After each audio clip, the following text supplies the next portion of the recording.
Hey everyone, welcome back. It's Lucid, and I am once again joined by last year's tournament finals winner, Sai. Hi, this is Sai, and I'm once again joining last year's tournament host and this year's tournament host, Lucid. Excellent. So it's turn 47, didn't or 40, yeah, 48.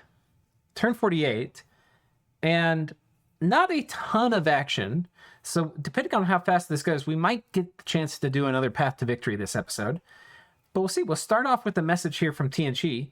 On this glorious day, I get the news of the announcement of Dominion 6. So this will give you guys an idea when at least this turn was played. Because this will be going on many months after the fact. In fact, there's a small chance Dominion 6 is actually released by the time this video goes out, but unlikely. Yeah, I would consider that very unlikely, because I think the Dominion 5 was in beta for quite a while. Yeah. Okay, I wonder what will happen first. Its release or the end of this game. Let's find out. Message from Tien Chi again. Demosthenes here. While that Foul Vapor's anti-gem use exploit continues to be evil, at least our countermeasures worked okay. So he just killed a few mages and afflicted half our army. Frowny face. I think that if he used more diabolical fluffing, he might be able to kill half our army again, though. So hopefully he doesn't realize he can do that. We're a little bit salty about Arthea magic phasing a golem onto the province we were clearly going to attack this turn. We've set up to kill that golem if he bumps us on the top Arethian fort. Meanwhile, Arethea is going to do a Galegate cast, combining our boosters with their research, as planned when we made peace. That's interesting to me, because that tells us that TNG is not planning on going for Arethea next, most likely, which I had sort of assumed to be their most viable next target after they finish eating whatever they can get out of Arco. Yeah, I don't think they see them as a threat. But yeah, technically, like if you and I made a Jim deal, like a Jim global deal, I would keep that even if we were fighting each other. Even if I had the global up and you paid me for half of it and then attacked me, it sucks to send somebody that's attacking you, 10 gems a turn. But I expect, so it's Janahito playing Arethea. I expect he would do the same. So it's possible they still go on each other. The problem is that, if you kill the caster or something, you have to put it back up. But yeah, it makes things awkward, especially given that, as you pointed out, it's Arethea's caster, not TNG's, which makes a handoff kind of impossible. Right. But yeah, I think that Arethea, especially since they don't seem to have rebuilt their army in any scary way, and they haven't done really anything new that we've seen outside of these thug golems, which would be pretty easy to handle. I don't think that TNG should be particularly scared of Arethea, and if anything, should be looking at them not necessarily as a threat, so much as a potential way to expand their territory and get closer to winning. Yeah. Reflecting a bit, we're certainly in a good position. There are big problems. Abysmal earth income, only 4 dwarven hammers, no independent astral mages, and we lost far more than expected in killing Pythium. But we have great gym income overall and are on track to transition to the late game gym-based armies. Still, we're going to have to work hard to win from this position. At the start of the game, my list of the worst nations for us to slog it out with as pure powers in the ultra late game in order was Gath, Vaettiheim, Mictlan, Zabala, Pangea, Arethea. Mictlan thankfully is dead, but all the other late game terrors are in good positions, and the entire rest of the lobby has been defeated. There will be some hard diplomatic decisions about which nations are safe as potential allies. Our path to victory hinges on continued favorable diplomacy. While we are weak by no means, we don't have the wish farming or recruit anywhere blood mages. So when other players consider who needs to be coalitioned before it's too late, I doubt we're at the top of anyone's list. That's probably true. I'm curious to see what they use as their late game gem-based armies, because typically with most nations, particularly in LA, you still have a fundamental troop core of your army that's made up of national troops and a fundamental mage support core of your army that's made up of your national mages, with heavy summons of some kind serving more as auxiliaries than the center point of your army. Yeah. I think there's options like Claymen are kind of good bodyguards and stuff if you're really relying on the mages. But yeah, I'm not really sure either. Illwinter's priced most of the summons where they're very niche, so it's hard to make an entire army out of summons and feel really good about it. But I've lost the game to, it was actually Squeako. I had subbed into a Lanka position, and Squeako was playing Marverni. And I was like, okay, well, I'll just Blood Rain and Wailing Winds him and do all this. And I did a bunch of Bloodletting and stuff too. And he did Life After Death, so any of the human mages I killed came back, and he had like all these, perfect morale troops that were in his army that were just kind of like cheap summons, and he killed me with his Mage Core. Now, I don't think that's something that, I don't count that as a loss because I subbed into that position, by the way, but it was a very desperate position. But I did get a respect for some late game summon army compositions because I would have mopped the floor with him if he had normal Marverni stuff. But yeah, Tien Chi also doesn't have the mage quality if we're talking about retail stuff that Marverni has. So I'm not sure what they're going to do either.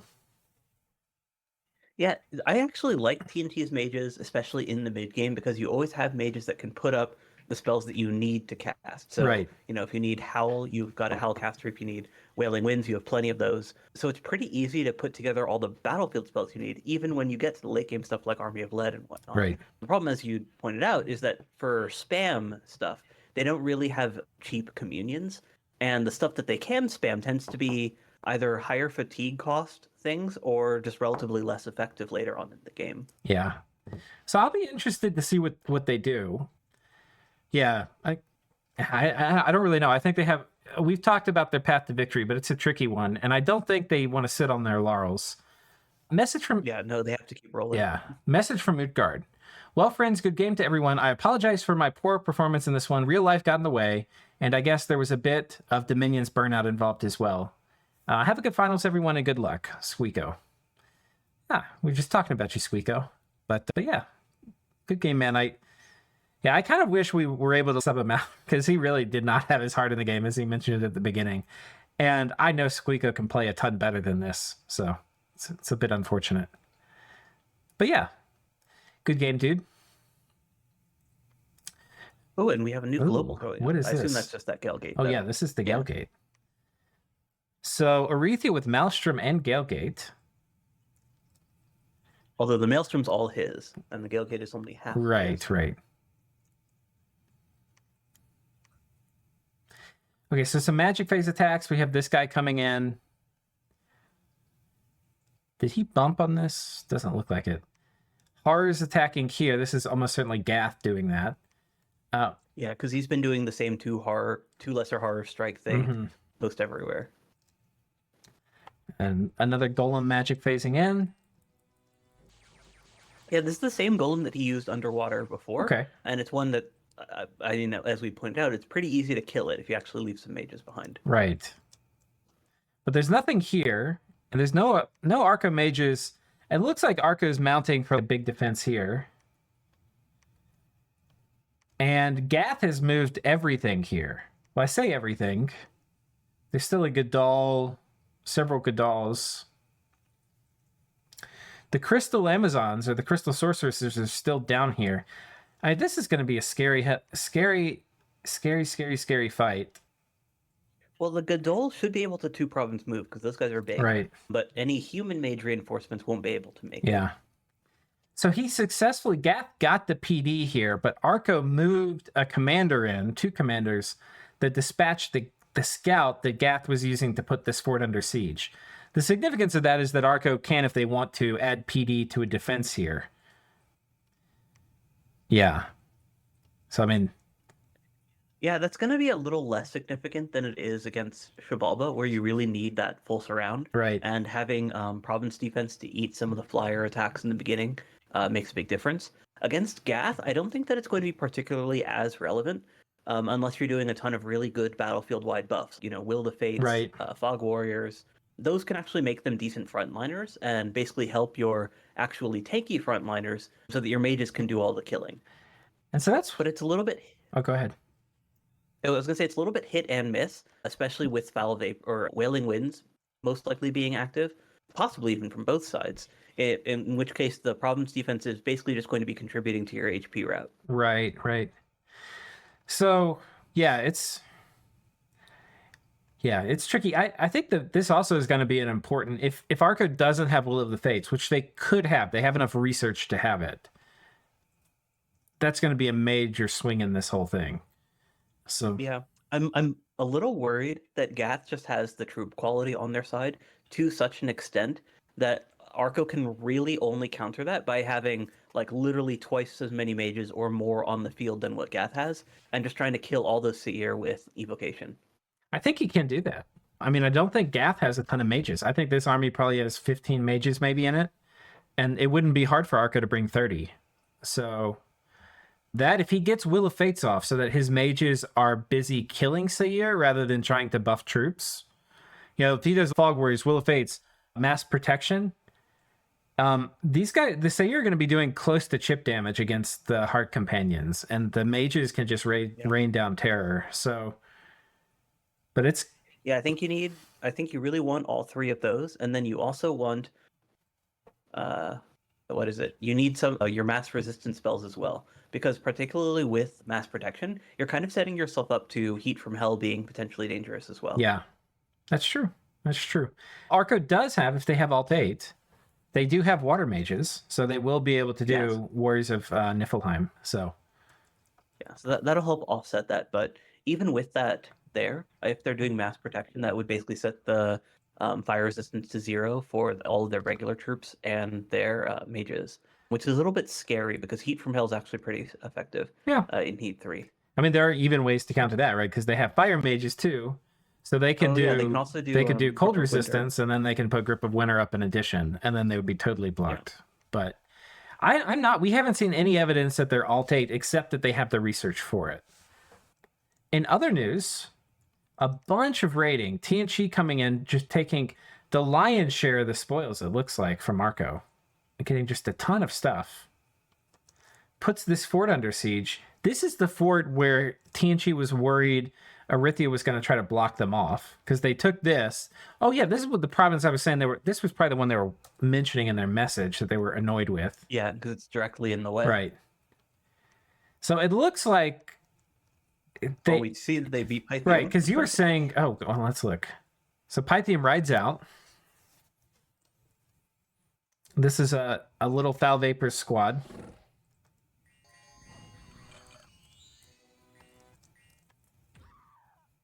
Foul Vapors is up, but then it goes down. The Zots got it. Immediately. The Zots. And it wasn't going to stay up very long. But it also did Gym Bait. It wasn't under the Gym Use threshold. So these guys probably have Serpent's Blessing. Yeah. Yeah, so they shouldn't be taking anything. So this first fight, he kills one Ancestor Vessel and a couple Barb Heavy Horsemen. And I'm guessing it was the cube that when these guys flew in, they got eaten. And then... That might actually be friendly fire, because I think that the 6 kills that the cubes got were the 6 Zots that died. Well, let's watch again. Oh, I think you're right. So, was it friendly fire?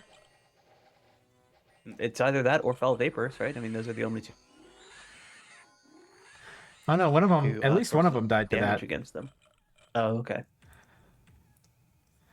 Yeah, I don't know. All right, and then let's see the storming of the cap. The real battle. Do we have gyms on these guys? I don't know if Swarm is good here, but there's not really much else a Nature 1 mage can do. One of the gods with Earth Boots positioned out in front. If these guys are going to be doing mass flight, this spread out formation is a bit of a liability. I don't think there's many ways Tien Chi is going to punish them, except for archery, from sticking together. Yeah, I do want to say, though, that at this point, from Pythium's perspective, it probably doesn't matter. Oh, yeah. No, I know. But Pythium's still playing. He's scripting his armies. He's doing things, so we'll honor him by giving him commentary. Oh, yeah, for sure. I just mean that the difference between a spread out and a loose formation is pretty marginal. Right. Especially when you consider that a pretty significant portion of the offensive power from this TNG stack are those tramplers. Right. And those don't really care if you're loose or spread out. They're going to squish right through your formation. That's true.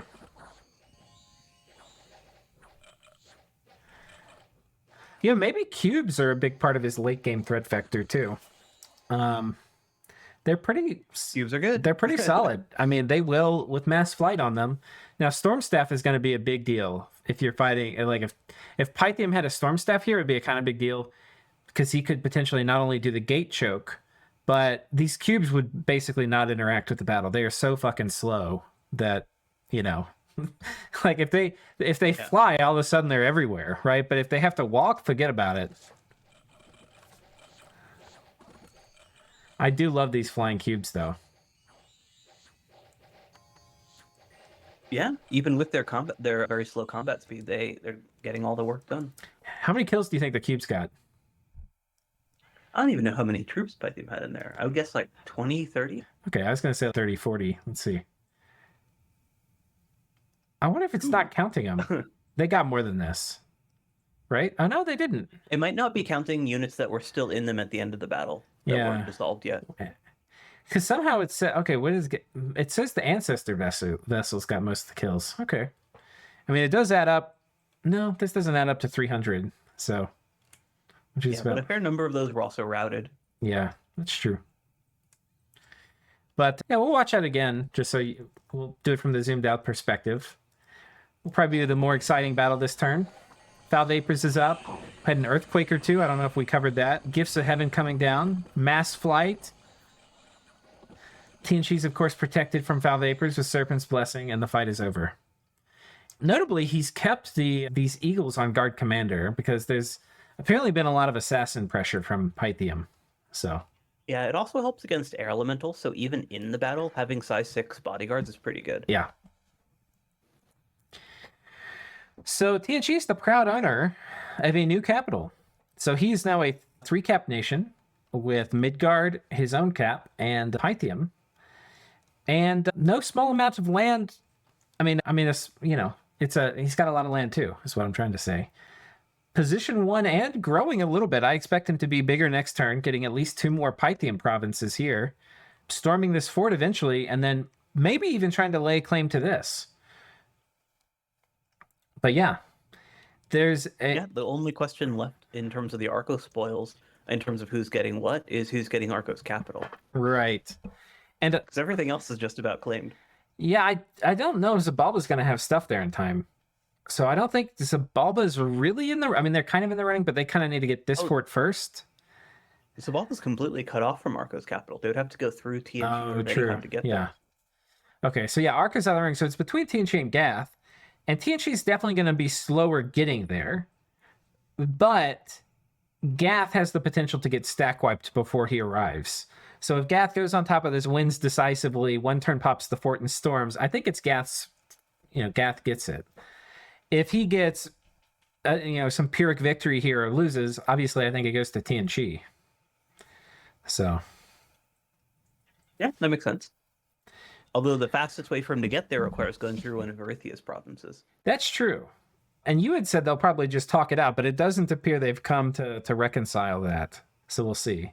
I mean, Tien Chi also is a pretty mobile nation, right? So especially on these plains with these roads through friendly territory, they can move pretty quickly. He can go from here to here. So it's possible, because this is the last of the Pythium armies. So it's possible he just moves the army here, and then from here, maybe it bumps these guys, maybe it doesn't. From here, he can move all the way to here and then get on this, and then skip over that fort if he wants to even, and come and take the cap. So... Or he could go from here to here to here to here. So I don't know. Yeah, he's got options.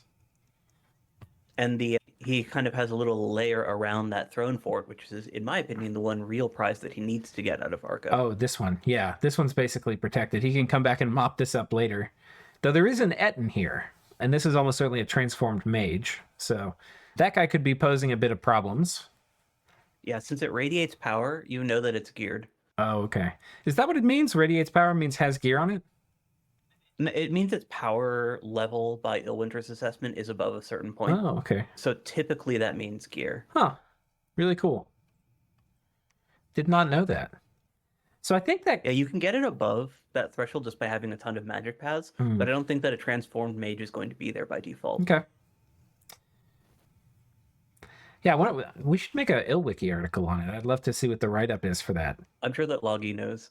Yeah, he might not know. I haven't heard him talk about it. If he doesn't know, I'm sure he could find out, though. Yeah. But it's one of those things. It's so strange because it's something, you played the game for years, you see it, and you're like, oh, this is like a kind of strong mage. But it's never occurred to me, what exactly is it? Like, how do you get that tag? Oh, you have gear or something. Okay, huh. So Agartha seems to be holed up in their forts, very happy to have outlived yet another one of the people they have fought. They have so far outlived Midgard, and they have outlived Pythium, both nations that they were once engaged in war with. I will say, though, that if any of their current neighbors wants to kill them, then they can. Yeah, I think so. I was looking at each of them. I was like, yeah, they probably can. Vanheim might have a bit of a tricky time with it because they'll be in heat and some other things, but they could probably do it if they put their mind to it. Yeah, I don't think the Vaettiheim would have any problem with it, honestly. I mean, they wouldn't be able to just storm through with like literally just Rim Vetti, but they have enough magic by this point that they could probably just swat down whatever Agartha puts up in defense. Okay. Okay, so that's Agartha. For Pangea, it looks like the Pangea spoils have mostly stopped here. He's patrolling this. Oh, that's not true. He's taken this fort from Pythium. I'll be kind of interested. So he had been using these pans almost exclusively as thugs before, and actually, I think that's what they're still doing here. Oh, yeah. They are. Oh, one of them is. Oh, that one's just doing buffs, I guess. This one's doing all the buff script. They haven't put any buffs on the troops yet. Thank you. No, yeah, he's doing all self buffs. Yeah. It's very odd. It's strange. I guess he's an advancing caster, maybe? No? These Hydras are killing a lot of their own troops, though. I think that's just a scripting mistake from Pythium. He left the pan set as a thug script. Oh, okay. The one without gear. Yeah, these guys have routed. Some of these are going to die from the poison clouds, though. The Hydras are pretty good at clogging up the gate. Yeah, and even these very high protection centaurs obviously don't have poison resistance. So he loses a couple of them, and then he loses some of those chaff guys. Yeah. But still pretty clean. I don't think that Pangea particularly minds that loss. And that's yet more infrastructure for the fort-heavy nation. Yeah, let's take a look at it. Pangea is way ahead of anyone else in forts. Yeah. Woo! Look at that. Give me more of them Centaur Sages is what Pangea says. I mean, he was very explicit about that being his goal. He was thinking, do I buy troops? Nah. Let's make more forts. More forts. It's working. I mean, what's his research at? He must be number 2, right? Yeah. He had been number 2 for a while. Oh, now he's actually catching up. He's number 1 in curve, yeah. And slope. Yeah. Ooh. So he's going to be at level 9s. Yeah. Yeah, he probably has his first one on turn 48. It's a little early. Yeah, no indication yet of what he's going to do. His armies are still pretty spread out. And this is more just like a vulturing effort than a major commitment. So we'll have to see. Yeah, I mean, he does have options, right? Like, he has Big Astral in his god, so he can get into the Nexus shenanigans for his late game. And if he splits that with Gath, like we've been talking about, that's kind of a natural, very strong late game advantage that the two of them can have if they want to do a 2v world sort of situation. But I think that he just still needs to get bigger because TNG is still bigger than he is, and the gem income differential is going to start to matter more and more once TNG catches up in terms of the critical combat magic. He doesn't need that many 9s to be on battlefield parity. Right. He basically would just need, alt 9, and then that's kind of the one big one. Right. But it's going to be a long time till TNG catches up with even where Pangea is now. Like, it's 20 turns probably. So there's a big research discrepancy. But as you say, it's... And even getting the first 9, it will matter, right? But TNG makes a lot of work with some 7s. Yeah, it definitely matters a lot less than your first 7. Right. And we saw how big of an impact just Weapons of Sharpness was for Zabala. Right. That was a big deal. It looks like we've got a battle here. Oh, no, they're patrolling out scouts, it looks like, because we saw the fort storming the previous turn.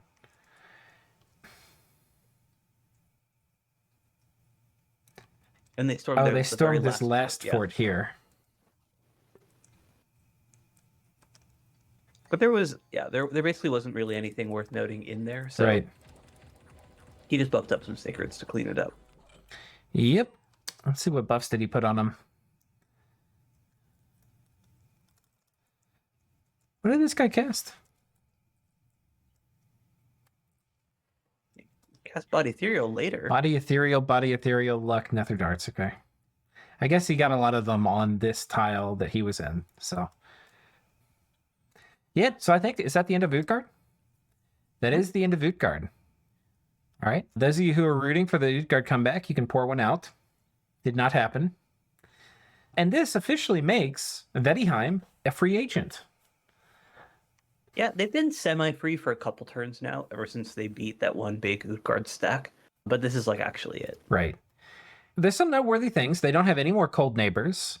They're almost certainly going to be looking to vulture what's left of Arco. Yeah, there's only a little bit more that they can grab. Yeah. They could go for the capital themselves. Let's take a look at that, how likely we think that is. They would have to go through Tien Chi or Gath. So. Yeah. So they are going to be... Yeah, they would be a really awkward war for them to fight Tien Chi on this side. Gath is, I think... Especially with Gath making plays like this, right? So he's pushing up, and especially if Gath were to like go for Arco, he's got this enormous border with Vaettiheim. I feel like in some ways, there's like a magnetism between these two for fighting each other. Not the players, but just the positions. So I feel like somehow that's kind of inevitable, but it's more like a feeling rather than something I can articulate a good reasoning for, other than a big border. It does make for a good war target for Vaettiheim, for Gath and Pangea to work together against. Right. If the two of them want to fight a common enemy. Right. That's another good point. Outside of that, though, I think that would be a pretty rough war for Gath to fight. Since the wide border actually benefits Vaettiheim, I think, more than it does Gath. Just based on Gath's build, they can't properly set up a bunch of mid-sized stacks that can actually beat a buff group of Vetti. Yeah.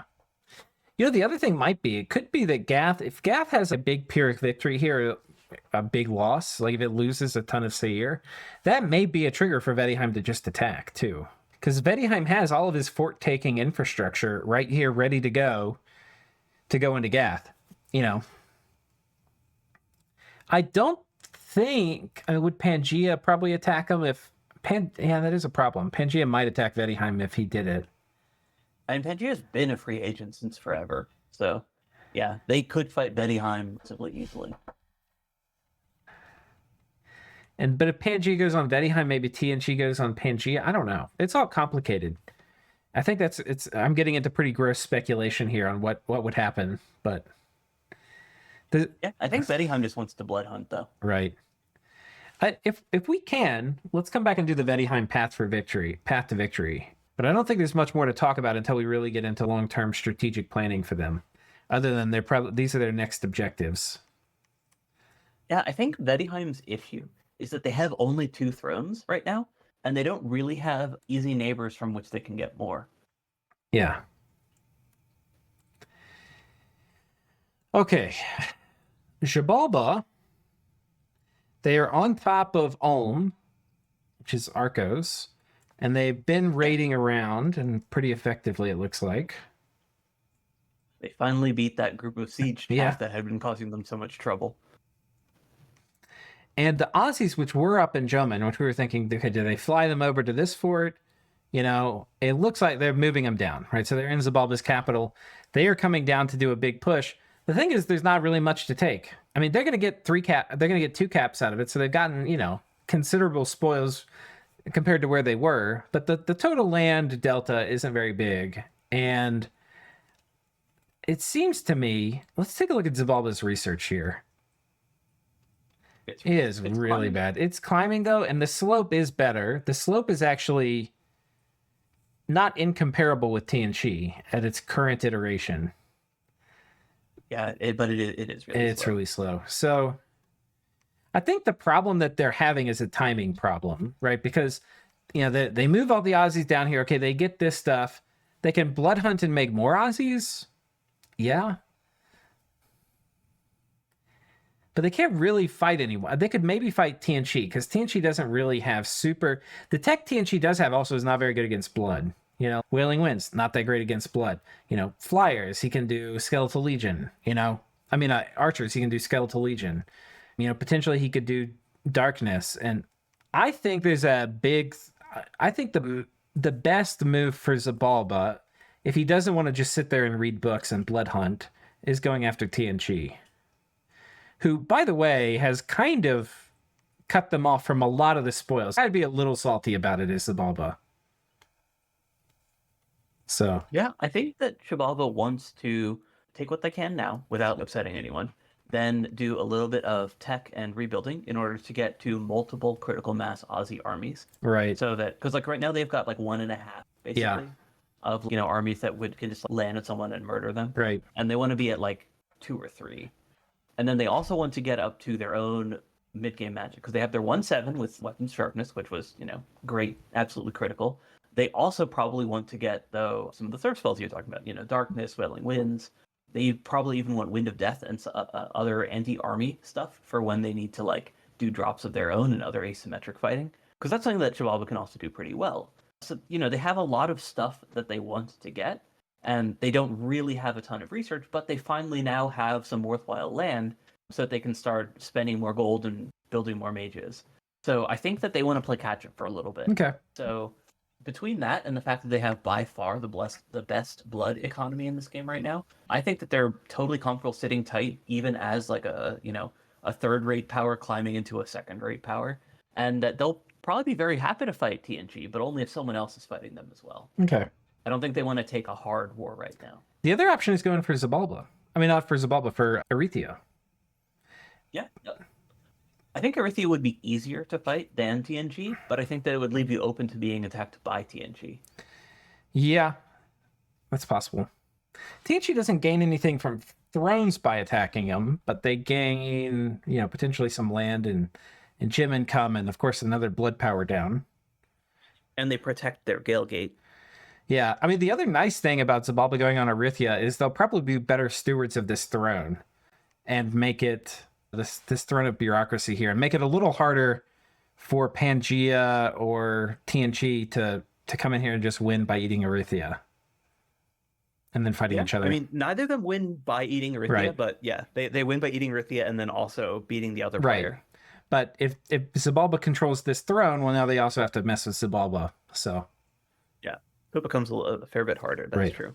But I don't think that Arthea would just give it to them. I don't think that's in the cards. When I said good steward, I meant through violence. Yeah, but I also don't think that TNG would let them attack their ally right now. Yeah, I don't think I think Zabala could potentially fight a 2v1 against Arthea and TNG. I really don't. You don't? Actually. Okay. So we don't know what exactly Arthea has, but we can assume that they're at the level of like master and slave stuff. Now, the other thing that's worth mentioning is that Master and Slave is not great against Aussies, because turn 1 anti-magic, and which you need a golem, but I think Zabala's got that, right? So he's been doing right. that. So turn 1 anti-magic. Aussies have some crazy MR. What is it? It's 16 or something, so it goes up to 20. Yeah, it's 16 or 16. Yeah. It'll be 19 in Arthea's magic scales. It just doesn't usually work very well.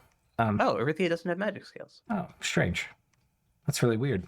No, it makes total sense, because the Deducados already have such great research. Right. Yeah, I mean, TNG, they also could have storm staffs. So that's the other thing, especially with them putting Gale Gate up. One way to look at it is just, okay, we're each going to have 2 storm staffs in case Zabala gets feisty, which does not guarantee you a win against Zabala by any means, but it gives you a fighting chance. It makes them actually walk forward. Right. And you can actually put up a line of units. I think that between like cube spam and level 9 magics, though, that with a storm staff, Arthea could have the juice to beat an Ocelotl stack. Okay. So maybe I'm misspeaking there. But yeah, I think that's kind of just the problem with the Zabala position, is it's like you kind of like, you're not like, sure, eventually you'll catch up in research, But you're not really... People are going to be hitting 9s by the time you're getting your 7s. And it's... Maybe that's okay? I don't know. I think that Zabala just basically wants to sit tight, tech up, build up more Aussies, and then fight someone when they have a diplomatic advantage. Okay. So that, because if they fight Arthea or Tien Chi, I think, just based on the rapport that the two of them have with a shared global and the fact that neither of them are fighting anyone else, that's kind of an invitation to fight a 1v2. And you're fighting that from a very large research disadvantage against two nations, one of whom is vastly ahead of you in gem income as well. Yeah. Okay. You've convinced me. That's a pretty good point. All right, so that covers Zabala. And I think that brings us to the end of... I think we've covered all this. Let's scroll through, make sure I don't miss any big battles.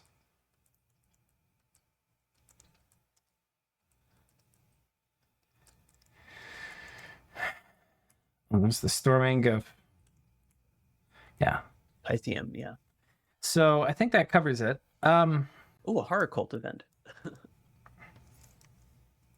It's the indie battle against Pan, yeah. I wonder if he was trying to steal it. That would be... I don't think Centaur Sage can do it, but... Oh? No, yeah, it's just a Soulflay guy. That's risky. He's risking a ton of gear to do that. Yeah, actually, because the horror can't pick that up. So yeah, if he dies, then that gear is all gone. Yep. Where was this? Here? Okay, so... Horror cults are nasty. Although Pangea at least does have cheap temples. Yeah. Yeah, building a temple and preaching it up is how you kind of start to diminish a horror cult. But once it gets firmly established, it never completely goes away. But Pangea also can farm them. You put a pan here and you have them set the charm, and you can get a small little contingent of horrors. Yeah, I mean, even just one, they make incredible thugs. Yeah, they're super mobile. They can jump all around the map. So it's pretty nice. It's something like a 10 province movement range or something. Yeah. They're absolutely nutty. And then they're because of their built-in stats, they can just raid incredibly well. And they can even do some interesting thugging stuff because they're teleporters, which means they don't have to spend time in the air flying, so they can attack right away. Right. The downside of them is they have a 5% chance every turn to abandon you, and then you just lose them. And that sounds really bad, but it's like 1 in 20 turns. 20 turns is a long time in Dominions, so you can make good use of them. What do you say about talking about Vaettiheim's path to victory here?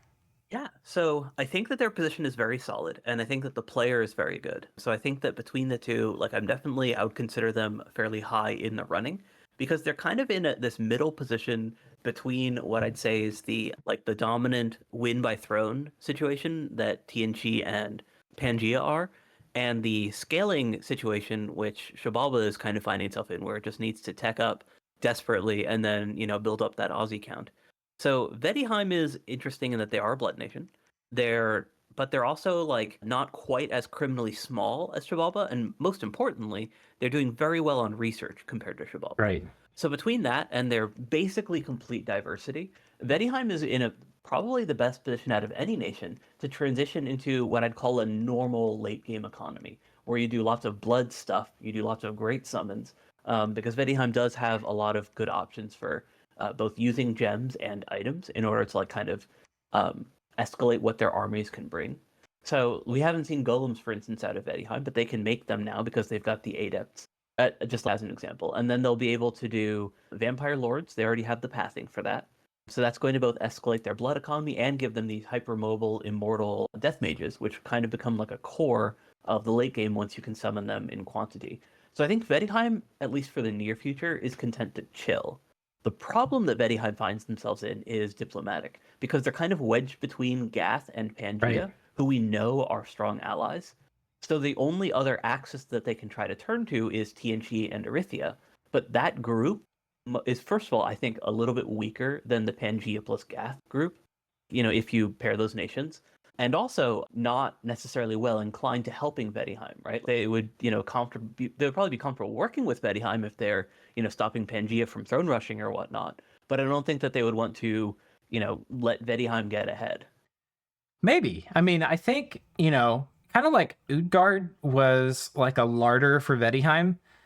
You could look at, I don't think this is fair, but you could look at Vaettiheim as a larder for Pangea and Gath.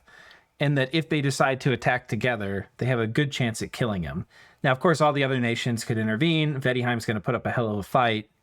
But there's some incentive to not want Vaettiheim to be in a pushover position. Otherwise, it's going to feed land to those two guys. Yeah, but I don't think that Vanheim is right now. And I think that if they get much stronger, they can sort of reach the point where, through a combination of blood, astral, and just their very broad magic access, that they could become kind of unstoppable in a death battle situation. Yeah. The risk, looking at the score graphs, there's a few things that kind of popped out to me. One is the fort situation. Yeah, Vanheim has some foreign recruit mages, so they don't quite need as many forts as maybe everybody else. But they are way behind. They're way behind in forts. And that kind of sucks. And often, you don't want to do unforted temples because they get destroyed. And I don't know if this is the reason why, but they've been having their Dominion eroded. They are down the past 10 turns in Dominion a lot. That's from Tien Chi, actually. Okay. Because they have a border with Pan, who's been spamming temples specifically on that border in order to push Vaettiheim's Cold Dominion away, and they have the throne there. Right. So between that, they're facing strong Dom pressure from Pangea specifically. Yeah. So, the combination of that isn't great. They can cast Illwinter, and all of a sudden there's going to be cold everywhere and stuff. But the other thing is, if you're playing kind of a scales nation, like you do care about having your scales in your lands. And Vaettiheim, I think, has pretty good scales, right? Like they're running luck. Right. They're real nice scales. So you do want it everywhere. Presumably it's going to bump up a lot. Now that Utgard's dead, we could already see the spike this turn from Utgard dying. Yeah. And that's the spread into the Utgard territory. Right. Exactly. So, it is going to percolate up here, but that's kind of a concern. So they have, this is just like long-term homework they kind of have to do. Getting infrastructure, getting Dominion spread. Gath can blood sack, right? Yeah, I think. Yeah, so they actually could face very significant Dom pressure from two sides. Right. Let me double check, make sure we're not feeding misinformation out there. Priests can perform blood sacrifices. Yep. Yeah, because I know that Vanheim can't. Right. That would be how they get back. Just, spam some goats, spam some slaves, have a good time. But yeah, they can't do that, so. Yeah. The Vanheim troops, or the mages, like the Gaija here are only Holy 1. The Goads are Holy 1. These are Holy 1. I don't think they have access to Holy 2s. And yeah, they have Holy 3s in the form of Bishop Fish, though, because they do have that underwater thing. True. Wait, what's the underwater thing? They have an underwater province. Oh, yeah, okay. This one, yeah. Yeah, that's true, but that feels kind of bad for budget, Dominion control. That's not, yeah. I just meant that, like, in terms of putting up Divine Blessing and claiming thrones, they should have no problem with it. Yeah, what I was saying is that if you're, especially when you pointed out, like, Gath can blood sacrifice, when you find yourself in a really hard Dom push situation and you're fighting back with Holy Ones, it's so fucking hard. Because they just, you get to the point you can't really push back. So, yeah, it's not like an existential problem, especially right now, but it is something to be worried about. Yeah, I think, so to go back to the path to victory thing, yeah, Vanheim has a much longer road, I would say, than Pangea or Tien Chi, both of whom, you can look at the map, you can pick out which thrones they want to take and so on. Vanheim, I think, needs to just power up, because if they get to the late game and they don't find themselves in an unfavorable 1v2 or similar, then I think that they can outscale most everyone except for Zabala, which is going to fall behind, or rather, which is going to take so much longer to get to research parity, and which has less perfect diversity than what Vanheim already has. So I think that Vanheim's goal should be to kind of try to find a way to break up the current diplomatic situation between Gath and Pan. Yeah. So like it's either that or work with other players to fight this, like the bilateral alliance there. Yeah, and I feel the same. I just have a little bit, because I don't know, I've played Vanheim once, and I was just in a much stronger position than this. And I just look at it and I'm just thinking, man, it's kind of tough. I think you're right. Like, diplomatically, they need to, and kind of how they describe their own diplomatic situation, like they're trying to be big enough to be like feared, not feared from winning the game, but you're not food. But they don't want to, they have been actively avoiding being in position 1, 2, or 3. And that's great.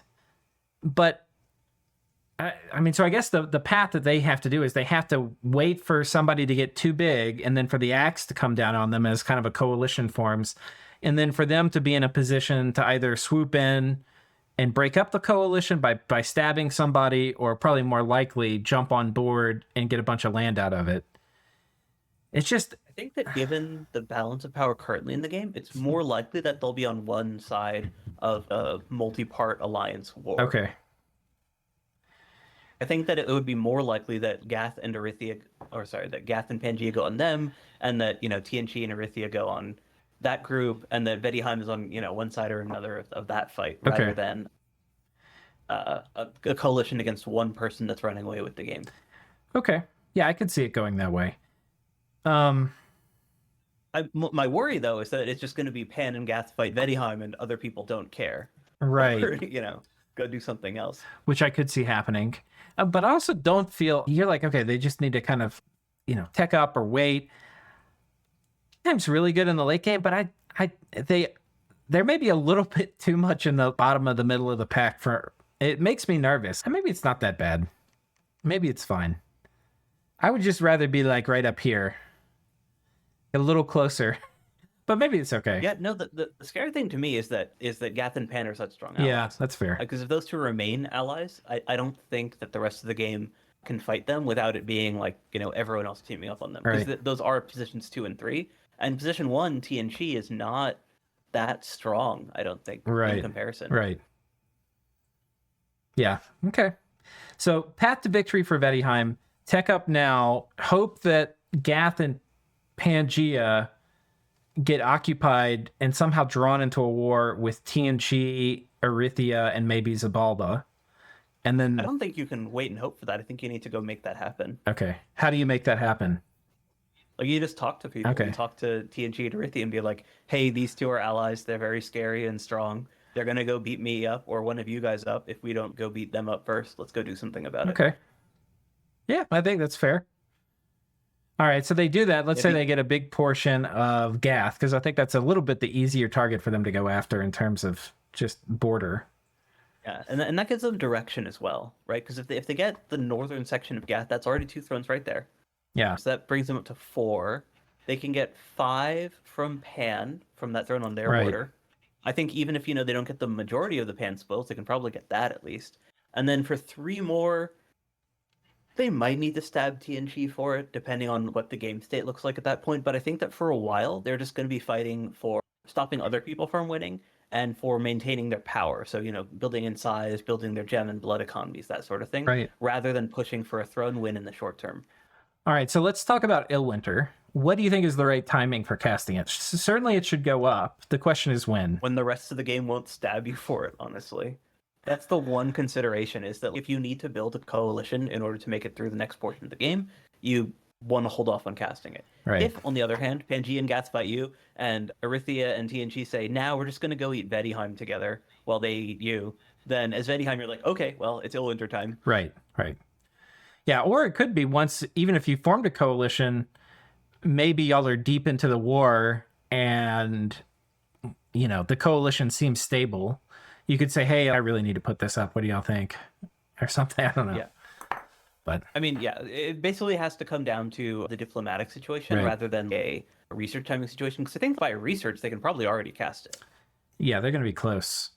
The thing at Blood Scepter, it's tough though. My Vaettiheim game, I put it up really late because of the diplomatic consideration, and I kind of regret it. And it's not from the temperature scales. It's really because I wanted more needful Jarls to have death air access and super combatants that are needful Jarls. So yeah, no, that's fair.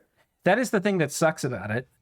One way to potentially approach it is say you'll put up Illwinter for 10 turns and then suicide the caster. And that way people don't really care. Because most people dump temperature scales.